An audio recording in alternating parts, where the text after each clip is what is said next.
దేవుడు ఏమైనా చేయగలడా? డ్యామ్ షూర్గా చేయగలడు. దేన్నైనా వాడుకోడు. అవును, ఒకసారి ఒక దైవ సేవకులు ఇంగ్లాండ్ దేశానికి వాక్యం ప్రకటించడానికి వెళ్తుంటే వారితో పాటు అనేక మంది సహోదరులు వారితో పాటు ఎయిర్పోర్ట్కి వెళ్ళారు. వెళ్ళిన తర్వాత ఆయన ప్రార్థన చేసుకుంటున్నారు. ఈలోపు ఒక అనౌన్స్మెంట్, ఇంగ్లాండ్ వెళ్ళవలసిన విమానం వస్తుంది అని అన్న తర్వాత ఈయన లెగుస్తారేమని చెప్పి సహోదరులు చూస్తే లేవట్లేదు. ఏంట్రా ప్రార్థన చేసుకుంటున్నాడు, లేవచ్చు కదా అనుకుంటున్నారు కొంతమంది. ఈలోపు రెండవ అనౌన్స్మెంట్ ఏర్పడుతుంది, ఇంగ్లాండ్ వెళ్ళవలసిన విమానం వచ్చేసిందని. అప్పుడు కూడా లేకుండా ప్రార్థన చేస్తున్నాడు. ఆయన లేపి ధైర్యం వారికి లేదు.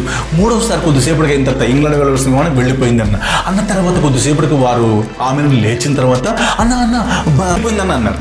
ఫ్లైట్ వెళ్ళిపోయిందంటే దేవుని స్తోత్రం అంటున్నాడు. దేవుని స్తోత్రం అంటాడు ఏంటి అనుకున్నారు. అయితే ఇంకే ఫ్లైట్లు లేవంట 3 రోజుల దాకా మేము కనుక్కున్నాం అన్నట్టుగా వాళ్ళు చెప్పిన తర్వాత కూడా ఏం మాట్లాడుకున్నారు, అలా కూర్చున్నారు. ఈలోపు ఒక అద్భుతమైన అనౌన్స్మెంట్ వస్తుంది. ఏంటో తెలుసా? ఇంగ్లాండ్ వెళ్ళిన బయలుదేరిన విమానం మరలా వెనక్కి వస్తుంది అన్నారు. ఆ మాట విన్న సహోదరులు ఏడుస్తూ కన్నీళ్ళు కలుస్తూ అన్నయ్యని తిట్టుకున్నామే అనుకుంటున్నారు. ఆయన ఎవరో కాదు, బైబిల్ సెలవిస్తున్న మాట ఆదికాండం 18:14 యెహోవాకు అసాధ్యమని ఏమైనా కలదంటే లేదు, దేన్నైనా వాడుకోగలడు. అయితే దేన్నైనా చేస్తాడు దేవుడు అంటే యాకోబు రాసిన పత్రిక 4:3 అంటాడు, మీరు అడిగినను నీ భోగం నీతో దురుద్దేశంతో అడుగునక మీకేం దొరకట్లేదు అన్నాడు. దురుద్దేశం అడగొద్దు, నువ్వు అడిగితే దేన్నైనా చేయగలడు.